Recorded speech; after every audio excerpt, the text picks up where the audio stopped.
बड़ी खबर का रुख करते हैं। प्रदेश कांग्रेस कमेटी पुनर्गठन का काउंटडाउन और 1-2 दिन में हो जाएगी कार्यकारिणी की घोषणा।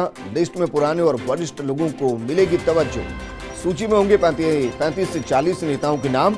जानकार सूत्रों के हवाले से खबर मिली है कि एक व्यक्ति एक पद सिद्धांत फिलहाल लागू नहीं होगा। गोविंद सिंह डोटासरा बने रहेंगे अपने दोनों पदों पर। प्रदेश अध्यक्ष के साथ मंत्री भी डोटासरा बने रहेंगे। इस वक्त की बड़ी खबर हम आपको बता रहे हैं और बड़ी खबर दरअसल ये है कि 1-2 दिन में कार्यकारिणी की घोषणा हो सकती है। लिस्ट में पुराने और वरिष्ठ लोगों को तवज्जो मिलेगी। सूची में 35 से 40 नेताओं के नाम हो सकते हैं।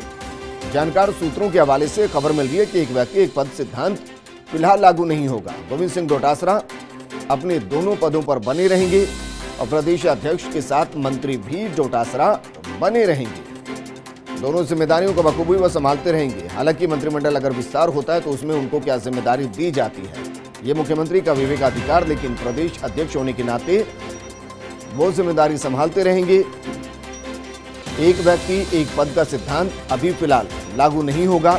इसके पीछे की कई बड़ी वजह हो सकती है। बड़ी वजह यह भी हो सकते हैं कि जब हम पुराने दौर में लौटेंगे तो आपको कई नेता ऐसे मिलेंगे जो मंत्रिमंडल का हिस्सा भी थे और संगठन में एक महत्वपूर्ण जिम्मेदारी भी संभाल रहे थे।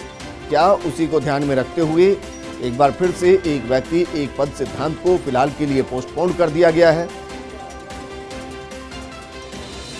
1-2 दिन के अंदर लिस्ट जारी हो जाएगी। माना जा रहा है कि फाइनल टच दिया जा चुका है और कभी भी अजय माकन का फोन गोविंद सिंह डोटासरा को आ सकता है और उसके बाद जयपुर में रहते हुए गोविंद सिंह डोटासरा सूची जारी कर सकते हैं।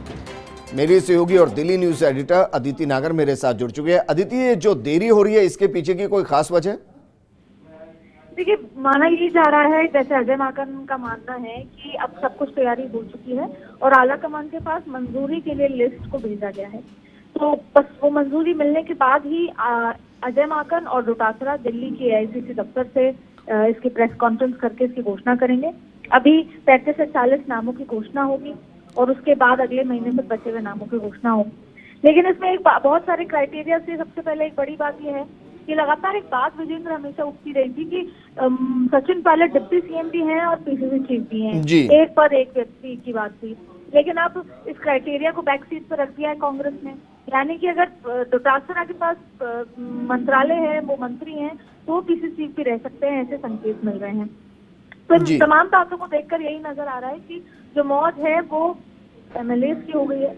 कार्यकर्ता यहाँ पर सफर करेंगे, लेकिन फिर से एक बार वही सवाल जो विकेंद्र आपने मुझसे पूछा है कि अभी इतनी देरी क्यों। तो 30 दिसंबर का समय दिया गया था, आज 5 दिसंबर हो चुकी है और अब इन सब की इन तमाम चीजों के बीच में ये देखना होगा कि अब और कितने दिन लगेंगे। लेकिन उम्मीद यही है कि कल, आज देर शाम या कल दोपहर तक आला कमान के यहाँ से मंजूरी आ जाएगी और कल शाम या परसों सुबह दिल्ली के आईसीसी दफ्तर से घोषणा कर दी जाएगी। और बिल्कुल अदिति, हमेशा से कांग्रेस इस पक्ष में रही कि एक व्यक्ति एक सिद्धांत को आगे लाया जाए, लेकिन अब इस दौर में क्या आपको लग रहा है कि जिस तरीके से सचिन गुट छिटक के दूर गया, अभी हालांकि ये कहा जा रहा है कि सब एकजुट हैं, सचिन के साथ जो गए थे उनमें से कई नेता ऐसे थे जो मंत्रिमंडल का हिस्सा थे और उसके साथ साथ पीसीसी में एक महत्वपूर्ण जिम्मेदारी संभाल रहे थे। वर्तमान में कई ऐसे नेता हैं, तो क्या इसको आप ऐसे भी देख सकते हैं कि शायद जो वर्तमान जो दिग्गज नेता हैं, जो मंत्रिमंडल का हिस्सा है, वो चाहते हैं कि सरकार में तो पकड़ बनी रहे, साथ के साथ संगठन में भी उनकी पकड़ मजबूत रहे, बीच का जो गैप है वो दूर हो जाए? मैं विजेंद्र, हो सकता है कि ये बात कहना गलत नहीं होगा कि कांग्रेस सरकार में आई और उसके बाद फिर सभी ने कुल्हाड़ी के ऊपर छलांग लगा दी। देखिए, जब बीच में इतना पॉलिटिकल डिसबैलेंस हुआ, क्राइसिस हुआ, उसके बाद आला कमान भी डरे हुए हैं और उसके बाद तमाम तरह की अलग सी माहौल जो है राजस्थान में सरकार में बन चुका है, पार्टियों बन चुका है, जहां पर जो कार्यकर्ता थे, जिन्होंने विधानसभा चुनाव जिताए, जिन्होंने लोकसभा में ही मेहनत की, जिन्होंने पंचायत चुनाव के रिजल्ट आपके सामने है, शायद वो कार्यकर्ता नाराज नजर आए, उस तरह से मेहनत नहीं करी।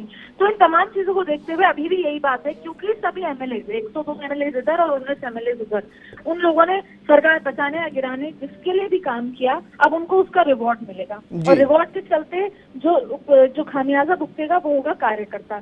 तो देखिए, ऐसे में होगा क्या कि एमएलए को दोहरी एमएलए भी होंगे, वो मंत्री भी हो सकते हैं, उनको पॉलिटिकल अपॉइंटमेंट भी मिल सकता है। तो ये तमाम चीजें एमएलए को मिलेगी, क्यों? क्योंकि उन्होंने सरकार बचाई। सरकार बचाई, अपनी ही सरकार बचाई और इसी पार्टी के एमएलए से सरकार गिराने का काम किया। और आपको ये भी बता दूं विजेंद्र की 19 विधायक जिन्होंने सरकार या बागी विधायक, मैं ज्यादा नहीं कहूंगी कि बागी विधायक, उनको भी एडजस्ट किया जाएगा। उन 19 के 19 विधायक या तो पॉलिटिकल अपॉइंटमेंट या मंत्रिमंडल या किसी भी तरीके से सभी को एडजस्ट किया जाएगा। और इसकी अगर वजह माने तो शायद आला कमान को अभी भी यही डर है, एक तो सचिन पायलट को उसका वो सम्मान दिलाना और दूसरा ये डर है कि भी छिटक सकते हैं या बीजेपी को दोबारा एक बार मौका मिल सकता है। तो इन सब डर के चलते ये जो कांग्रेस के जितने भी विधायक हैं उनकी तो मौज है, लेकिन चिंता की बात यही है कि जो कार्यकर्ता हैं जो 5 साल तक काम करते हैं बिना सत्ता में और जब सत्ता आती है तब भी काम करते हैं इस उम्मीद से कि हमें कुछ मिलेगा और फिर उनको नहीं मिल पाता।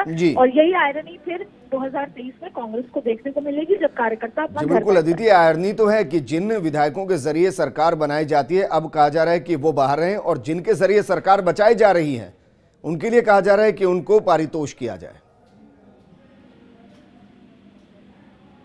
शुक्रिया हमारे साथ जुड़ने के लिए। न्यूज एडिटर अदिति हमारे साथ जुड़ी हुई थी। 1-2 दिन के अंदर ये लिस्ट आ सकती है, हमारी नजर लगातार इस पर बनी हुई है।